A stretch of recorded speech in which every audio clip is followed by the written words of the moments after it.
Can I get to all your attention, please?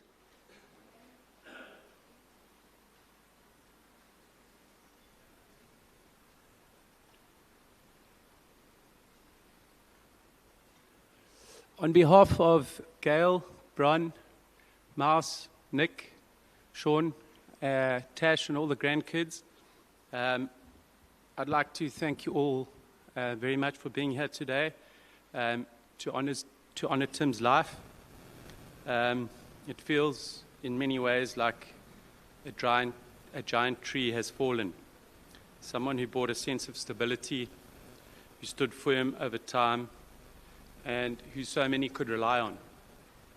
He provided shelter, a place of comfort, support, and generosity for those around him. His roots ran deep in his relationships, in his family, and in the many lives he was connected to, often in ways not always seen. And like any great tree, he was part of a much bigger ecosystem. His presence shaped the lives around him, and his absence will be felt across it. Today is about remembering him, sharing stories, and supporting one another. A wise man recently told me that it is very important to have the memorial soon after someone's passing, as it allows for the soul to be here and to hear all the words and tributes. This helps with the soul's transition. Fortunately for Tim, we have lots to look forward to, as there are going to be many amazing tributes to him, and he will be listening. So we'll start with Nick, and then Bron and Mouse.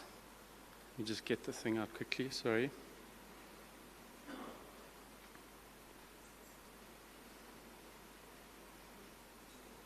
So a tribute from Nick, tribute from Bron and Mouse, life memories from Tracy, friends from Dave Wibley, a tribute from Hilton, thank you from Gail, and then closing from Sean and the grandchildren.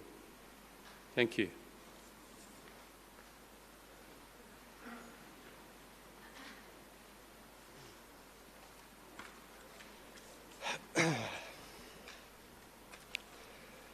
Good afternoon, everybody.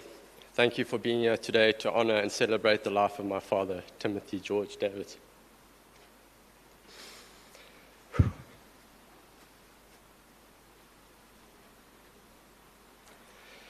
Standing here today feels surreal, but I'm honored to be able to share a little bit of who my dad was to us and our family.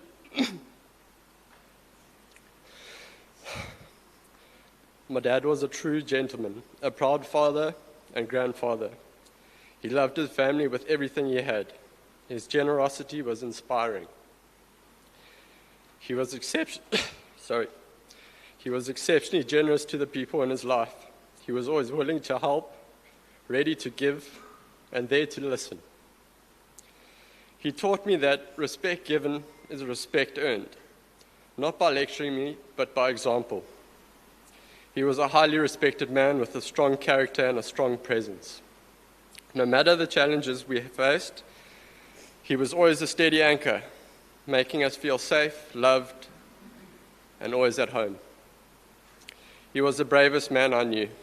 His legacy will live on in all of us. Dad, thank you for everything you have done for the people you love. You are a true inspiration. As one of his friends said, he fought the bravest of fights. The time has come for him to rise up and look down on all of us, no doubt with his ever-faithful Diesel by his side, as they ride the fairways and farmlands of eternity together.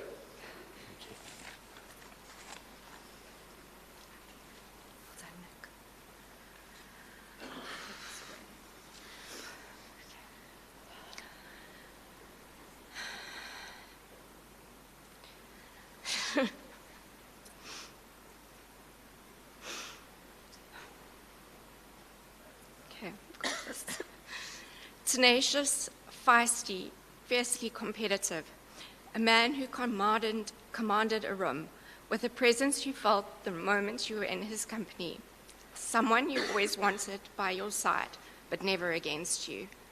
A fighter, a warrior, a commander, and yet also so deeply generous, kind, sharp-minded, and brilliant. In our eyes, our hero, our dad. He was determined, convicted, unwavering in what he believed, especially when it came to defending those he loved. Like a bull terrier, once he took a stand, there was no backing down. He could win any argument, hands down if challenged. But behind that strength was a deep passion and unwavering love for his family. As a family, we were incredibly fortunate.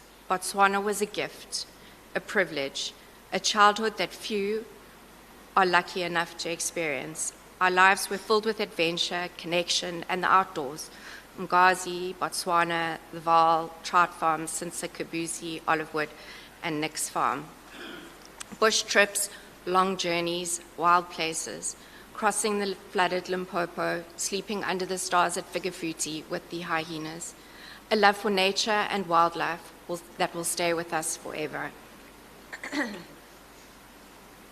He gave us a love for life, for sport, for competition, for adventure, a legacy that now lives on in our children.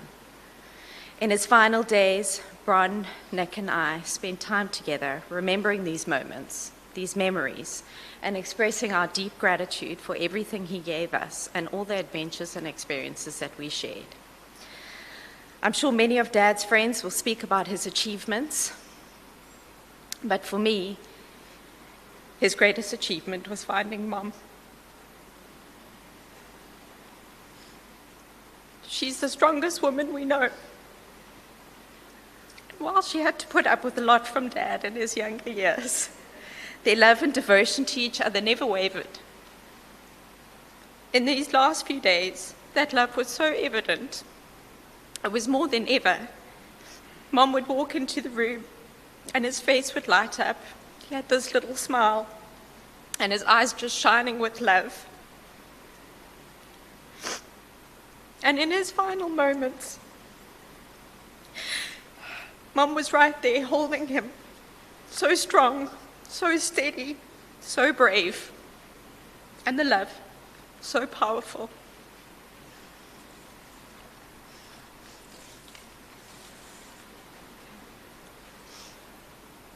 We promise you, Dad, that we will continue to build on the foundation you created. We will carry your legacy forward. We will honor how you live.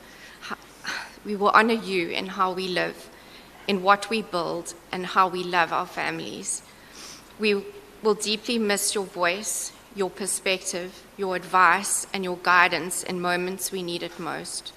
You will be missed by so many, and you will leave behind a space in our hearts that can never be filled.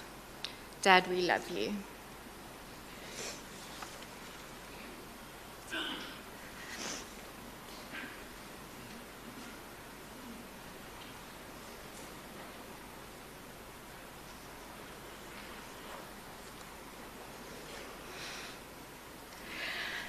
Good afternoon, everyone. I'm Tracy. I'm Tim's sister-in-law. Timmy was not my brother-in-law in the usual sense. He was the big brother I never had. On my day of arrival in Sinsa a couple of weeks ago, Gail mentioned to me that Tim thought it would be a good idea for me to say a few words, as I had known him almost as long as Gail. A couple of days later, I wrote my notes. I decided that I should tell Timmy my story. He approved of most of it, but he did make me make a few changes. He was so funny. Gailey introduced me to Timmy when I was 9 years old. I was immediately intrigued with this super handsome soldier who I saw was in love with my gorgeous sister. We hit it off immediately, and then the game was on. To me, he could do no wrong. As we all know, Tim was not an ordinary man. He was an extraordinary man. He was endlessly curious, and to me, he was the smartest man in the world. Of course, many of us know Timmy had a hot temper, which always kept us on our toes. We all respected Tim because this was an incredibly kind man of principles and discipline, and he had a huge heart. I remember what a gorgeous power couple these two were. Timmy and his tennis whites heading off to George Lee, and beautiful Gailey to watch him club everyone off the court, myself included. Tim adored cars, and one of his pride and joys was his white Lancia. Boy, did he love a photo op with that beauty. I occasionally got to ride seatside. This was when I was able to score a soccer goal against him or win a set of tennis with a 5-love game start. That double thick malted milkshake in Santon was the ultimate winning treat.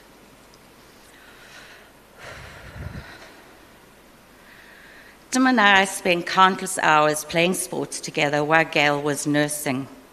Eventually, we became mixed doubles tennis partners for many years and winning the club championships quite a few of those years. These were some of the happiest times of my life. When Tim and Gail moved to Parkhurst, I stayed with them often.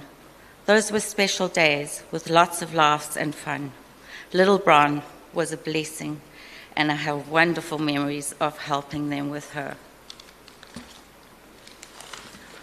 Tim and I had food in common. He taught me how to make his famous spaghetti bolognese. He gave me the secret ingredient, which was chutney, Mrs. Ballas's blackjack. I loved cooking for him and making his favorite curry. His famous line was, "Tracy, make sure to make curry and not stew," which I often did, actually. The army was very important to Tim. He took it extremely seriously, and of course, he very quickly became an officer. Through that, he taught me so much about discipline, commitment, and the importance of never letting people down. Tim never missed a meeting, a tennis match, and certainly not a golf game. He had a rule: be on time or else. Tim was the cleverest person I knew. My own father was often absent, so Tim truly became my surrogate dad. He was so cool. Sure, Tim was also a wheeler dealer. I honestly did not truly understand what he was working on a lot of the time. I was never really worried because everything he touched always turned to gold. During the school holidays, I worked for Tim, who was a lawyer and ran a big diamond business at W.A. Davidson, along with other things as well. One of my favorite memories there was when he would lean over and say, "Hey, Trace, do you want to taste the best scrambled eggs you'll ever eat?" We would sit at his desk and be served the fluffiest, most delicious eggs on toast. Back to work, and shortly after that, we would go off to his Portuguese place for peri-peri chicken livers. Tim had a remarkable vision for new ideas and projects. He and Gail bought 17 acres in Cinsa and started building their house and other houses for family and friends. This was the family compound for over 25 years. During those years, Nick, myself, Kelly, and James would visit every Christmas and have magical times with the family. It was a little bit like Dallas in Africa. After one of Gail and Tim's trips to Thailand, they came back inspired with the idea of turning their private estate into a 5-star luxury retreat. With a huge amount of hard work and determination from Tim, Gail, and Megan, that vision eventually became Prana Lodge, and what a success that was. But possibly Tim's greatest achievement was a vision he had right here. This was where Tim was approached by an English entrepreneur to develop this land that we are standing on right now. Tim turned the old farmhouse into the magnificent clubhouse and then continued to develop an incredible golf course with LG and his team. At the same time, he was building extraordinary houses and duplexes. Nicky, with his horticultural talent, developed an incredible indigenous nursery, which provided the course with its magnificent fauna and flora. Oliver will always carry his spirit along in every tree, fairway, every sunrise, and every sunset. Tim and Gail raised 3 wonderful children, Bron, Mouse, and Nick. Tim was a devoted father, and yes, he was strict. We all know that, but he was always there when it mattered. He believed deeply in discipline, commitment, and there was no doubt in my mind that with Tim's guidance and Gail's unconditional love, they raised 3 remarkable people. Bronwyn in Johannesburg carries on Tim's legacy with W.A. Davidson and other business endeavors. Mouse worked alongside her mom and undoubtedly made Prana the huge success that it became. Mouse is now working closely with Bron at W.A. Davidson, and they are the ultimate dream team. My mouth is so dry. Nicky, Tim's true farmer son, continues to spend his days learning about how to grow and cultivate trees, learning fruit, seeds, as well as breeding livestock. He works tirelessly to keep this dream alive and growing. Nick also learned so much from his dad lessons on maintaining an incredible workshop for carpentry. Here, Nick and Richard would tirelessly follow Tim's instructions and try to emulate his perfection. Tim loved working with Nick and went to the farm almost every day that he could. Tim was so proud of you all, and he boasted continuously about your achievements. You 3 have always been my very special babies, watching you grow.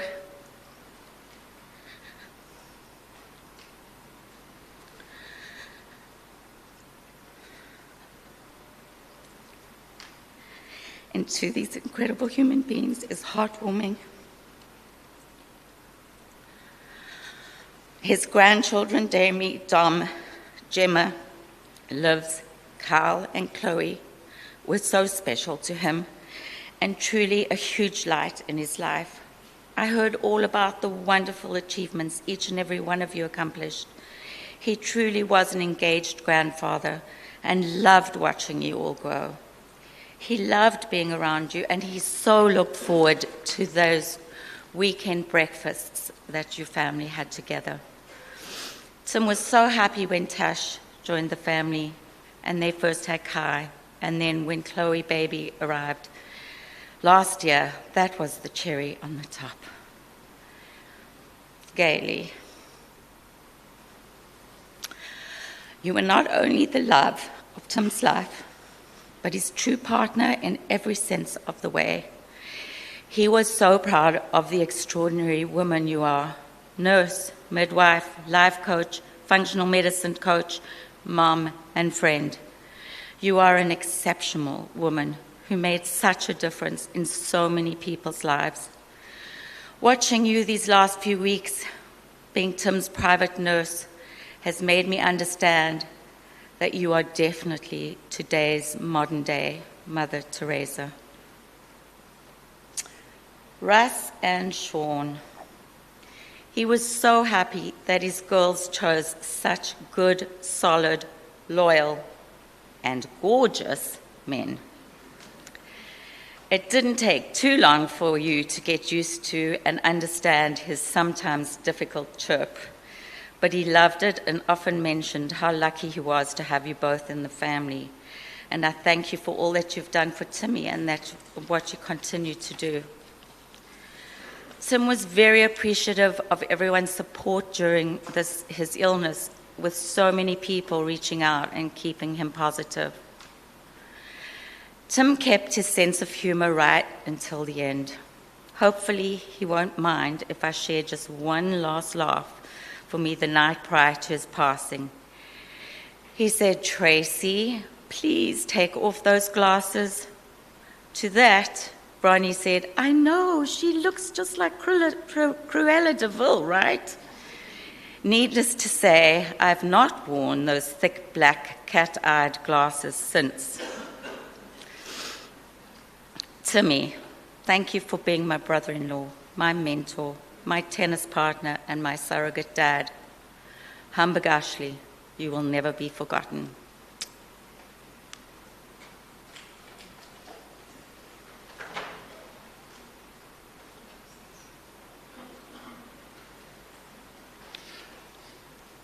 Hi, I'm Dave Wibberley, and I've been a friend of the Davidson's family for almost 40 years, I think about 38 years, and I grew up with the girls and have been intertwined with this family for a long time.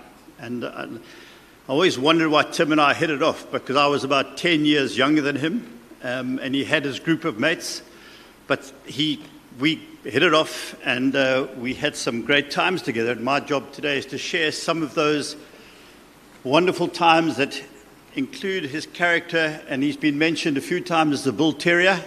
I've seen that bull terrier side, I've experienced it, and I'm going to share some of 3 stories that for me, I still dine out on today, that I was involved with Tim. To summarize my life with Tim in a few minutes is like trying to capture the ocean in a cup. It's just not possible. But I'm going to try and paint a picture of my life as I went through life with the Davidson's families as a new graduate that moved up to Johannesburg and met Tim. It started in the late 80s, and I met Tim through Anthony Tomlinson, who was then my business partner, and Grant Davidge-Pitts, who we sadly lost earlier this year. We'd started sailing together, and Tim and Grant and Anthony were all sailing their own yacht called PFM, otherwise known as Pure Fucking Magic. And we were on Bayeti, and we met and fiercely competed at the Vaal Dam on many, many occasions. And part of that competition was spending time and meeting Gail and the 2 young girls in those days. Nick was but something in Tim's eye, I think. And we spent many times at the dam with Tim and Gail. And we competed heavily on the seas, on the dam. But we always ended up back at Tim's place for a braai. And Gail was a consummate host. And I'm not sure, I think she worried a lot about us. And probably she should have. I also learned very quickly that Tim was then a wonderful family man. He loved his girls and he loved his wife. All I knew was to be a little bit fearful of Tim. All I knew is he had lots of money. He was driving a Porsche. He was from Germiston, which didn't scare me because I was from Maritzburg. Okay, so I wasn't scared of that. But I saw a side of Tim as well when he had a few beers, and we were actually down in Durban, and he ended up giving Grant a clap in the Land Rover. I think we were driving back from the yacht club back to I don't know what the fight was about. I think Tim wanted to go and do something, and we wanted to go do something else. But that was a side of Tim that I was like, one had to be a little bit careful with Tim when he'd had a couple of beers. That's all I could say. But it usually ended up with Tim being very, very remorseful. Okay, the next day he was super sad, and he was like super nice for the next 3 weeks. Until the next time we got on the jaw. And we jawled a lot, I can tell you. I got invited to the Davidson's game farm, Fikafuti, and I was probably, in retrospect, a bit silly, but we organized a sleep out with the girls in the middle of the bush. We put a few chairs around us, and I thought that'll be okay, but we survived the hyenas and the leopards and the lions, and I think we were probably stronger for it as well. He was very happy driving in the bush. Tim's happy place was the bush. He loved it. And it's also where I forged a very, very deep friendship with Marion, Gail's mom. One of my most favorite people, certainly of my life. Then, of course, shortly after that, Tim was turning 40, and I got invited down to Cinsa. They had it at Crawford's, the very early days of Cinsa. And if you knew Tim, one thing he really hated was being found out. If you got something past Tim and he didn't know about it, that didn't go down very well. So I got called, and Grant, I think it was Grant that organized it, I think. But I was asked to bring the stripper down to Tim's 40th. And we were all scheming about how the hell we were going to do this. So I phoned him on the Wednesday and said, Tim, we went out last night. I met this cracker. Okay? And I told her I'm going to bring her down to your 40th. He was like, Dave, I'm in. Bring her. So the first challenge was to go and find her at the queue of the check-in at the counters of the airplanes. It wasn't very difficult. Anyway, I walked, and her name was Tracy. Wasn't you? Anyway, I met Tracy, and we came down, and there were pre-drinks at the house, and I brought her in as my date, and I said to Tim, you don't mind? He said, Dave, Jesus, he's quite a belter. I said, yeah, well, let's hope so, Tim, because... Anyway, we all went to Crawford's, and we were all sitting around the place. There were the ladies and the women and everybody. And Grant stood up and made an announcement to Tim. Dave's girlfriend's going to give us a show. And with that, she walked on and gave us a strip show and took all her kit off. All her kit off. Tim looked at me and he said, you bastard. Because he knew we'd got it, and Gail was part of it. They all knew about it. And anyway, we got it past Tim, and we got it, Anyway, we'll leave that one behind. But there are stories, by the way, I can't tell. And they're going to go to my grave, and they've gone with Tim to his grave. But these ones I'm happy to share. The next few years was really developing our friendship at your house in Saxonwold. We spent many a day running. We used to meet 3 or 4 times a week. Monty, Nick Rocky, myself, you, Tim, and we used to run about 6 or 7 Ks around the zoo, come back, have coffee, and go to work. And then we went through our spinning phase with Jonathan, who used to mud us on those bicycles. But that was actually good fun again. But we really just carried on developing our friendship, did a lot of sailing, which is the next story. We were sailing, it was Tim, Grant, and myself who'd chosen to sail in the J22 Nationals offshore Durban. Now, Tim was not a great sailor. Okay? I'm not a great sailor. Grant, brilliant sailor. We were really just support crew who got cucked on all day and did things for Grant. And the J22 Nationals, it's a 22-foot yacht, 3 people crewing it, was fiercely competitive. There were over 50 yachts offshore Durban. And we were really sucking. I think we were coming 25th or something after 4 races. And we had a cracking start to the one race, and we were 3rd around the mark. So, and if you knew Grant, when Grant got his tail up in sailing, he got his tail up, and we'd better stay focused on this thing. And it was really blowing, big sea. And this thing didn't even have guardrails, so you had to be really, really careful when you were racing. And accidentally, Grant jibed the boat, and jibing the boat means the boom spins around when you don't know it's going to happen, basically. And Tim just happened to be standing in the middle of the boat and got the boom on the top of his head. And if any of you have sailed and got cut on a yacht and mixed it with salt water, it's not a pretty sight. There was blood coming down his face. Grant said, Tim, sit there and keep quiet. Dave, go downstairs, grab a towel, give it to Tim, put it on your head and hold it. And we raced, I think we finished 5th.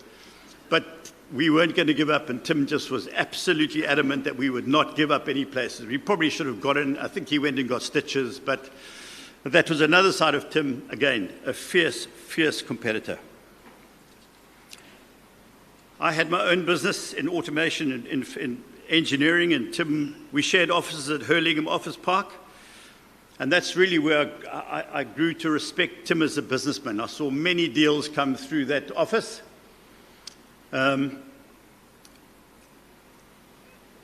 And one thing Tim liked to do was go for lunch.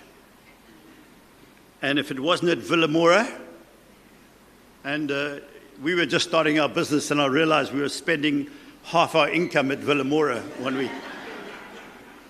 But Tim often picked up that bill, and it wasn't an issue. And then the other thing he loved doing was going for curry. Trace, you spoke about curry. We used to go to the perfume garden quite often, and his deal was he had to have the vindaloo. And the vindaloo was the hottest curry you ever had, and we all had to have it. So Tim loved going out and having a nice curry as well. For those who knew Tim, he had the best of everything. He was the first to have a car phone in his BMW. And we used to love going with him and phoning our mates. Huh? But that was good fun. And he dressed immaculately. He had a great appreciation for art. If anybody has looked at Cinsa, been around Cinsa, their house, Tim really knew art, and he loved his art. And I loved that. I appreciated that, and he certainly taught me about the finer things in life.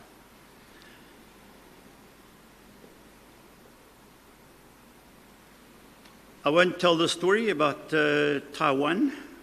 I think we'll leave that one. Maybe I should. Tim bought a factory with Steve Cohen, and it was a latex manufacturing glove, not condom, but the glove. And he bought it second-hand through the government support system, and they were going to make a fortune in the latex business. Do you remember? Well, this didn't quite work because he was trying to run it with a bunch of knobs in Kwandabeli.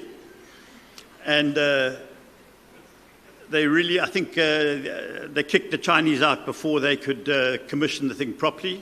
And and Tim was really battling with it. And he phoned me and said, "Dave, please come to me to Taiwan. Let's go and look at factories. Let's go meet these guys. Let's try and understand it." And we were trying to help him sort it out.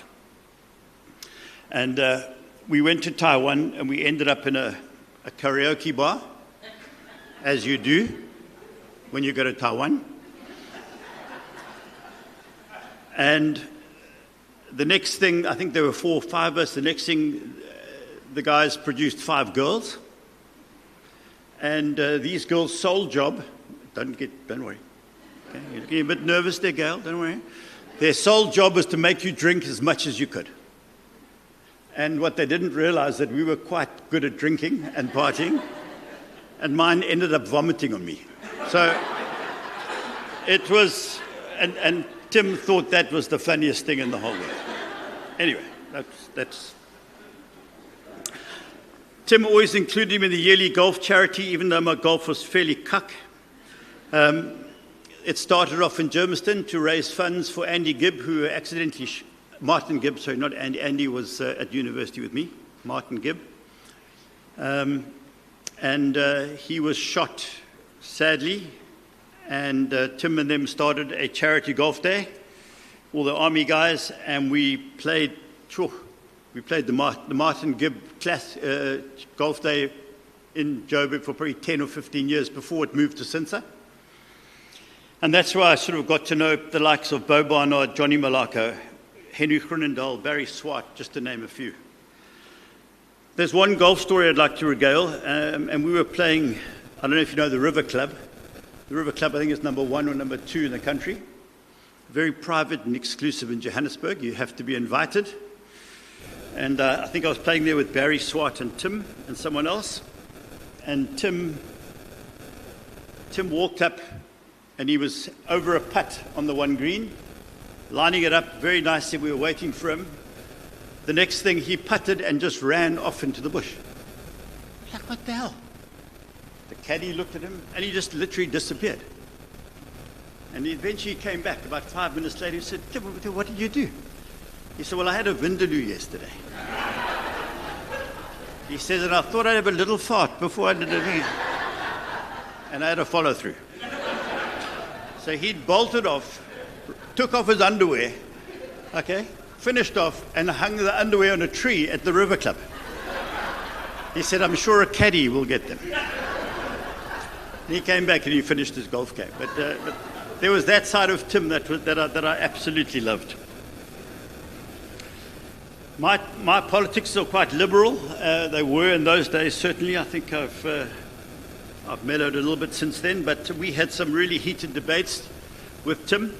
And one thing about Tim, he's happy to debate as long as he wins. But there was a deep respect that I got for him. I think I was one of the first people that Tim told when Gail announced her pregnancy with Nick. And I think we went off to the perfume garden again, Nick, for a couple of beers. But I know he absolutely never regretted once and loved his children like no other man I know. There were certainly some tough days, but Tim always stood up. One thing about Tim, he always stood up. He never gave in. He looked for the solutions and he carried on himself. He sorted it out. And he was so happy to see you turn into a father yourself, Nick. He said that to me on probably 10 occasions. To see you do what you've done, very happy. The girls grew up, left school, studied, and both became great successes. In fact, I had a small part in that. Megan joined my business as a support engineer when she'd finished her programming course. And soon was running our marketing department, and we spent time in India together, and those were good times, and I appreciate what you did for us. Bron's taken WA Davidson to new heights, and we've heard about that. But then we look around us, and Tim, apart from building a family legacy and a physical legacy down here called Prana and Olivewood, both monuments to this incredible man. No one else would have had the balls to build a golf course. Only Tim Davidson. Taking a back actor and a couple of TLBs and carrying on. That was Tim. And I'm sure you can agree that Olivewood is magnificent. To Gail and the family, thank you for sharing this incredible man with me. He left an indelible mark on my life and so many lives. Kind, always ready to give genuine advice, always found time to discuss a problem with me and offer a solution. I lived life with him, I shared death with him, I sailed with him, I fought with him, but I could always rely on him. Tim, you walked with strength, you led with kindness. The pride you built will continue to hear your roar in honor. Rest now, my dear friend. You've done well. Thank you.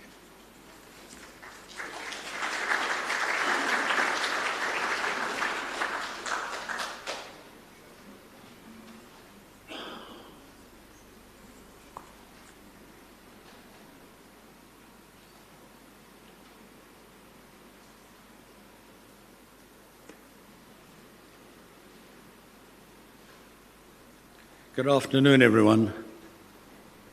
Hilton Epstein is my name. Looking around, I see some anxious faces. I promise I'm not going to read anything from the Epstein files.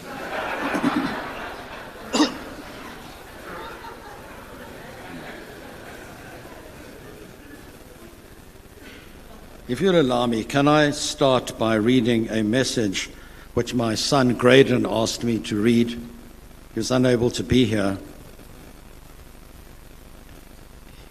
It says the following: I've known Tim since I was 18 years old, and in all that time he was far more than one of my father's closest friends.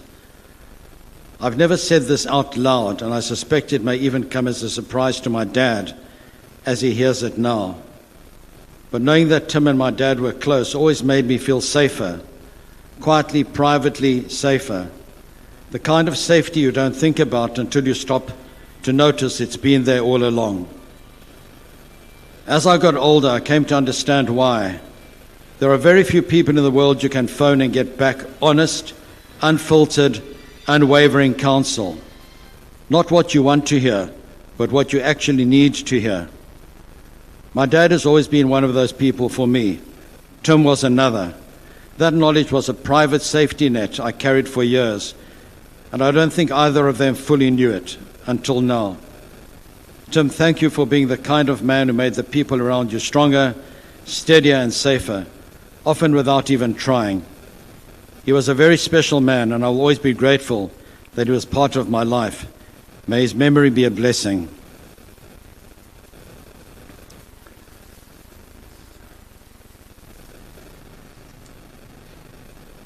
Today has the hallucinatory quality of a dream. It's unreal. Because some weeks after Tim had been given news after his devastating prognosis, he called me and said that he had decided he was going to have his funeral at Olivewood and that I would make the speech. No one had ever said anything remotely like that to me. And I remember spontaneously responding by saying, "Okay, Tim, I will make the speech at your funeral if you make the speech at mine." I mean, what else could I say? If I had agreed, I would have been endorsing his doctor's prognosis of his impending demise, and that I was not prepared to do. Yet, based on his diagnosis, I knew that at some stage in the future, always hoping that it would be months, if not years down the line, I would be making the speech. And it's surreal because I've agonized for months thinking about doing what I'm doing right now. I never prepared a speech until I put my thoughts down a couple of days ago. My wife, Sue, said to me at the time Tim called me to delegate me to make the speech that I should prepare it then and send it to him. She questioned, what is the point of him not hearing you say what you're going to say? But I couldn't imagine anything more awkward. Yet on reflection, I don't think Tim would have minded. Knowing his self-effacing nature, he may even have suggested that I tone it down. But Tim, I do hope you are listening now, and here it goes. Today is without question one of the most difficult days of my life. I say that as someone who is 75 years old, who has lived a full life, who has seen joy and sorrow, and yet there are certain days that mark you forever.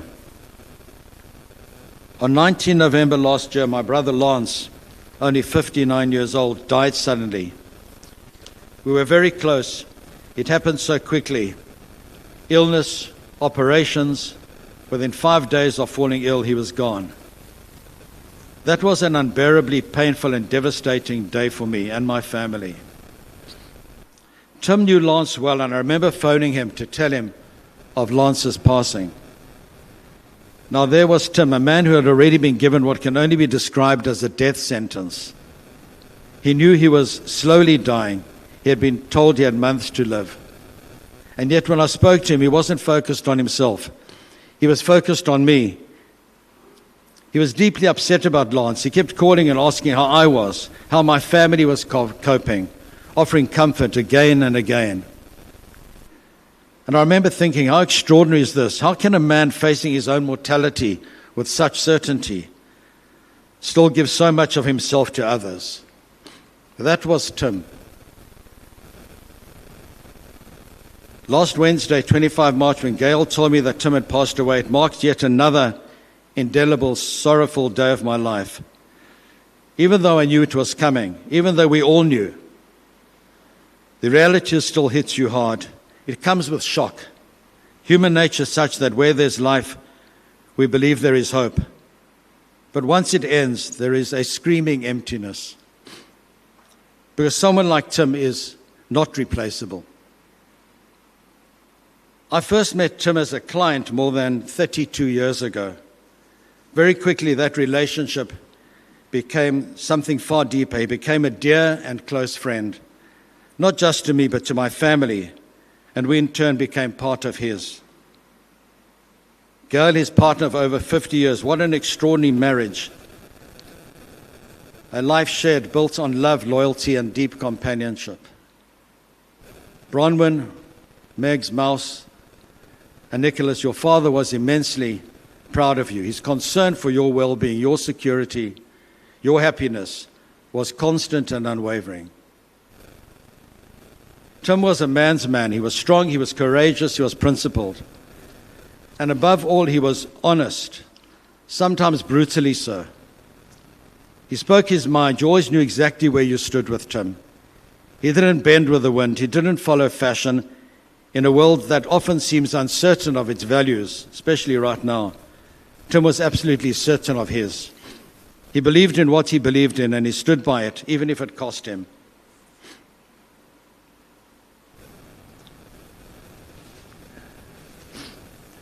He liked to say he was a failed lawyer. That was typical of Tim.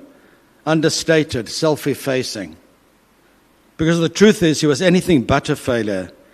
He took that legal training, that sharp mind, that instinct for judgment, and built a life of real success as a businessman. He was astute, perceptive, and wise. I would give him advice. He would debate it with me, sometimes vigorously, and occasionally he would change my mind. But what I valued most was that he always engaged thoughtfully, honestly, and fully. He was not a yes man, and thank goodness for that. Tim had a remarkable way of caring for people. When my daughter Romy was going through a difficult time, he would again phone and ask how she was coping.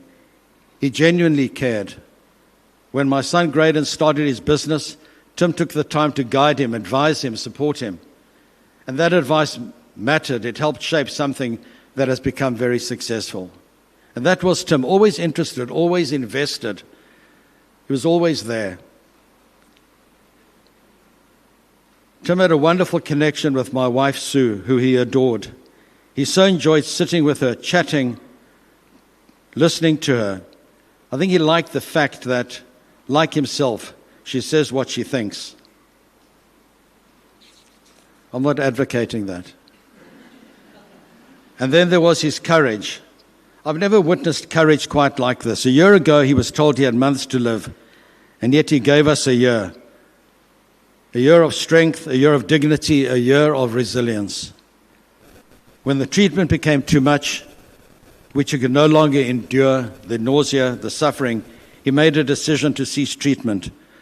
A clear, rational, courageous decision. That too was Tim.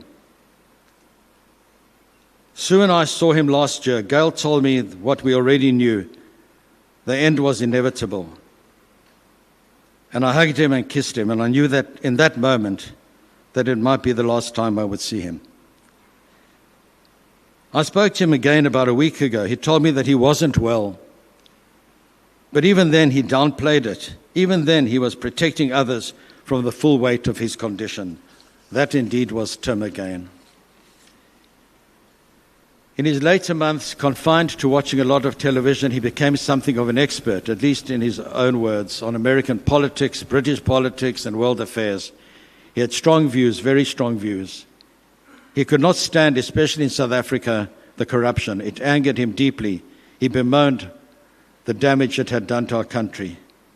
And he held firm convictions about the world, about justice, about right, and about wrong.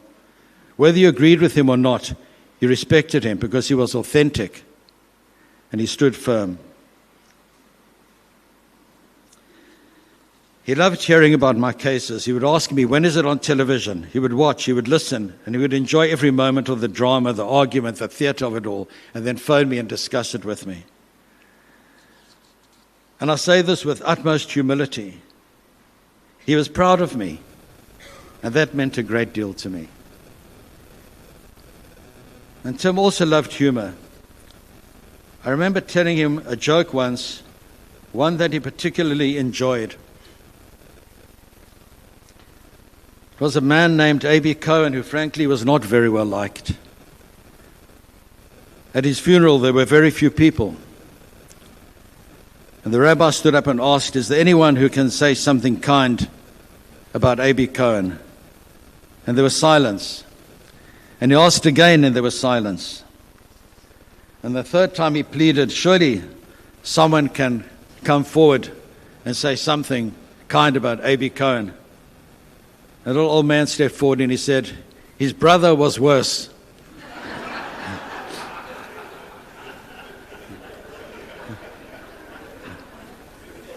And I think the reason he loved it was because he understood something about life. That even if it's darkest moments, there is space for a smile, for a touch of lightness. But today there's nothing faint or qualified about what we say about Tim. We don't have to search for something kind to say. We're overwhelmed by how much there is to say.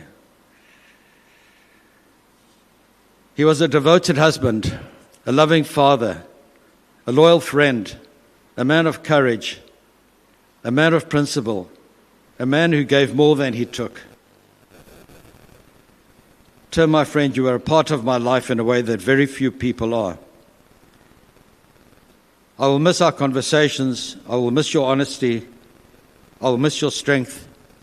And I will miss you. And while today is filled with sadness, it is also filled with gratitude. Gratitude that we knew you, gratitude that we shared in your life, and gratitude for the example you set.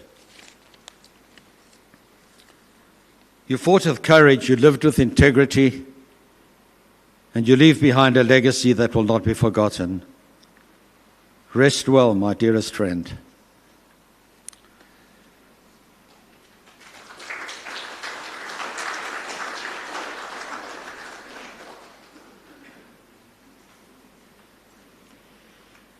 I think I need my glasses. Tracy's glasses. Wow. Amazing to sit and look at all of you wonderful friends. So, grief is a strange thing that comes in waves. 1 minute you're fine, and the next minute you're consumed by overwhelming sadness. So please bear with me as I try to do this today. Tim always used to call me the matriarch of the family, and he always used to say, "You get up and say it." So I better do that now. Firstly, I'd like to say a very special thank you to every one of you who has taken time out of your busy lives to join us here today, and particularly to those of you who have travelled from far. I know we live in a remote town, and I certainly didn't expect to see the people that have come today. So thank you so, so much. I would like to say a very special thank you to my darling sister, Tracy, and your speech was wonderful. Thank you. And to Nick, who moved into our home 3 weeks ago to love and support Tim and our family through the last stage of Tim's journey. To Tracy and Dave, thank you for bringing that light-hearted aspect to today's proceedings, and to Hilton, Tim's dear, dear friend, who agreed to pay tribute to him. And then thank you to my precious family, who have now given you so much insight into Tim the father and Tim the grandfather. And I'd like to say a special thank you to all the hundreds of very special people who are not here to join us today, but are watching and listening from afar, supporting and joining us to celebrate Tim's life. And I cannot begin to tell you what this outpouring of love and messages means to us. It was a lifetime of friendships, business associates, colleagues, families it's been completely overwhelming for all of us. And I say thank you from the bottom of my heart. And I'd like to ask you to please forgive me, because if I could go on and tell you individually all how incredible you have been, we'd be here long into the night. So I will only mention a few. I want to say a particular thank you to Megan and Tim Where's Megan and Tim there? Who travelled to Cinsa to check on Timmy and the family every second Sunday for many, many months, both of them being actively involved on the medical and the psychological side of Tim's care. Then I would like to particularly highlight thanks to Bron, Megan, Russell, Leslie, and the W.A. Davidson family, who will continue to honour Tim's legacy. I'd like to thank Tim's school friend James, who unfortunately could not be with us today, but we will see you in Johannesburg. He is the last man standing to share the memories of the Germiston buddies. When Tim's lifelong friend Grant Davidge Pitts passed away unexpectedly a month ago, Tim was devastated, saying he was supposed to go first. Then, with his usual sense of humour, he said, "I told him to go, to choose the best room for us both." Then a special thank you to Tim's army buddies, all of them, but especially to mention Bo, who is sort of also a bit like a last man standing, Johnny Malaka and Henry Grunendal, who were all part of that trio, sadly passed on. And I will tell you that on the morning that Tim died, we were sitting on the deck, and all of a sudden, 4 beautiful white spoonbills flew over our head. Now, I have never seen a spoonbill at Cinsa. And I was sure it was Tim and Grant and Johnny and Jay, not Davidson, his mates that are there with him. I'd also like to say a very special thank you to Tim's golf buddies. I see lots of you sitting here. Thank you. You guys were unbelievable. The way you supported him and encouraged him right up until he couldn't play anymore. You were such an important part of his life. And now's come the time that I must express enormous gratitude to Timmy, to the love of my life.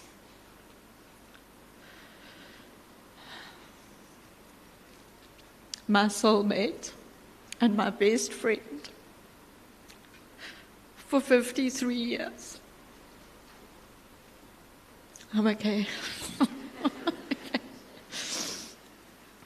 Through the ups and downs of marriage, one thing that kept us strong was our solid foundation and our shared values, building and continued to build throughout half a century of being together. Tim was a passionate and fierce man with very strong principles and belief of what is right and wrong, which he stuck to come hell or high water, as many of you well know. I think by this stage you've heard a lot about his virtues and some of his downfalls, but one character strength that stood out for me over the last few years was his incredible bravery.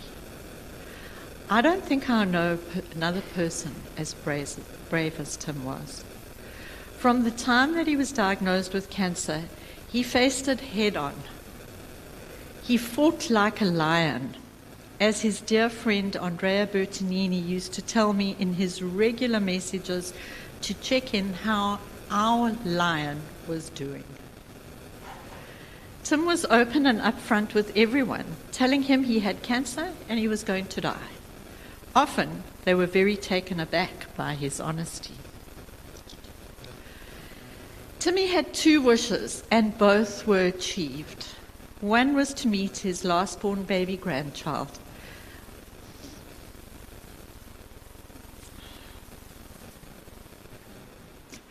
Our precious baby Chloe was born in August last year, and he was so blessed to know her for 8 months.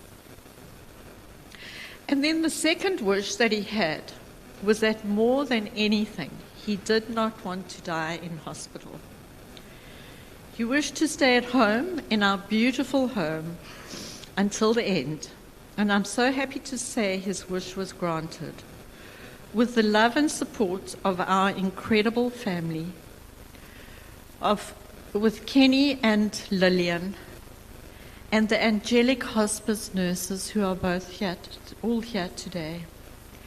Thank you, Deborah, Tundi, and Angie. You were truly grateful. I'm truly grateful for your loving care and support. And just a little thing that I wrote about.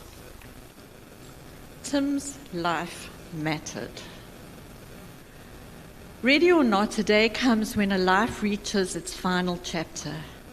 The busy hours quieten, the work is done, and the world carries on. The things we owned, the deals we made, the titles we held, slowly fade into the background. But that is not where life is measured. Tim's life was never defined by what he accumulated, but by what he created, built, and gave. Through the years in business, in family, and friendship, he left his mark, just not in what he achieved, but how he showed up. He was a man of strength and determination who walked boldly through life's opportunities and challenges. He was a builder of vision, turning ideas into something real, something lasting. But beyond all of this, what truly mattered was the man behind the achievements. Tim's life mattered because of his character, his courage, his resilience, his willingness to keep going even when life asked more of him than what seemed fair. His life mattered because of the love he gave to me, to his family, his children, his grandchildren, in ways both spoken and unspoken.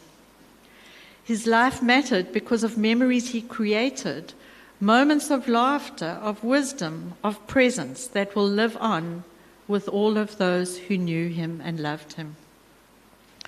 It was never about perfection. It was about living fully, engaging deeply, and leaving something behind that others could carry forward. And perhaps most of all, Tim's life mattered because he made a difference. Not always in ways that the world could measure, but in ways that the heart always remembers.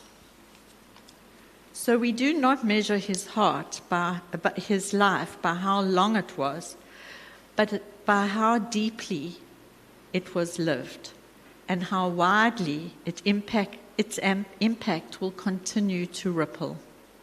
His story does not end here.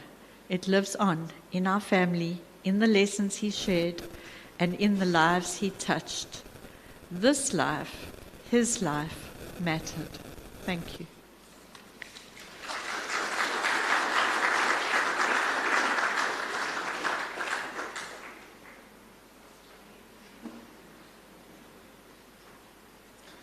Afternoon, everyone. We are approaching the end. Well done for putting up with everything. If we can get Livy and Carl to come and say a short poem that they've done for Grandpa.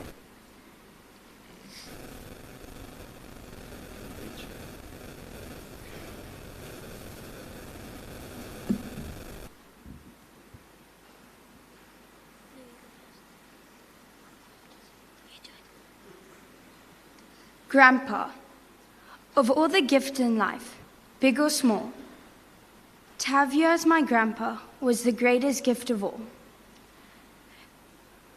You meant so much to me, but you're in my heart, and that's where you'll be forever. The memories of you, they will never fade. I will continue your legacy today, each day, but you're not truly gone because your memory lives on.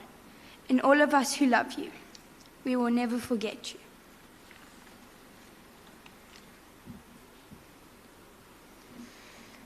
Grandpa, you were everybody's favorite. He loved all, like a son and daughter.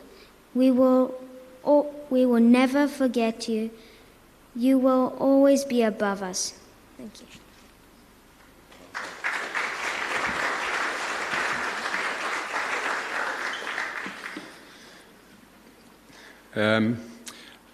What a great send-off for Tim. Great memories shared and love shown by all of you who have spoken. His impact on all of you is real and genuine. In closing, we felt it would be worth us taking some time to reflect in whichever belief we carry in our hearts. Each of us have our own spiritual guidance, and our beliefs today are united by the memory of Tim as we lay him to rest.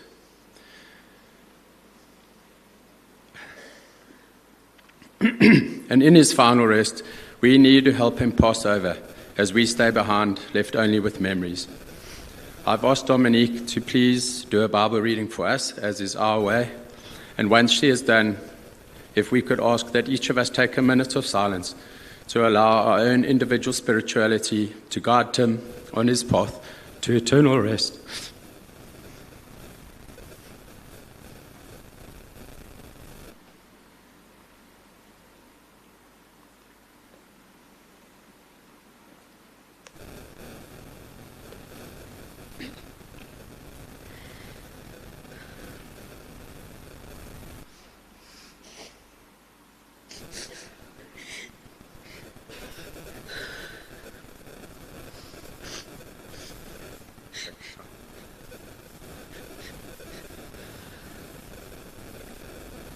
Psalms 23, verse 1 to 6.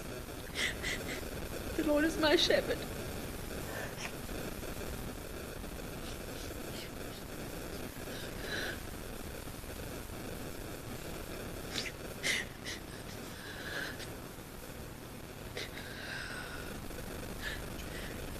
The Lord is my shepherd.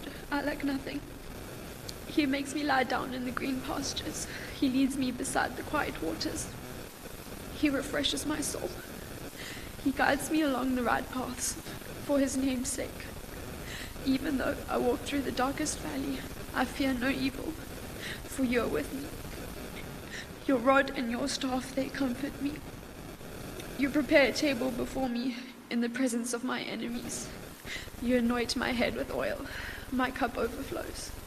Surely your goodness and love will follow me all the days of my life, and I will dwell in the house of the Lord forever.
Okay, thank you, everyone. There'll be refreshment, snacks at the back, the bar.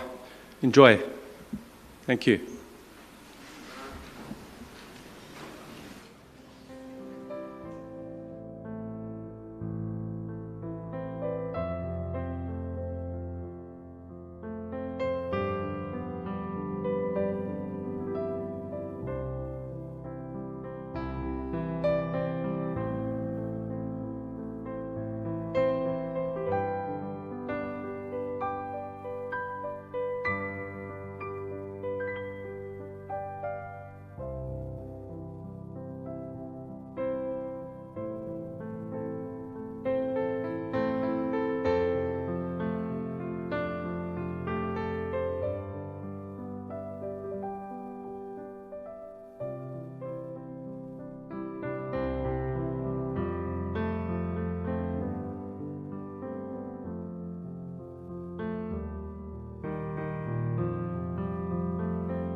you.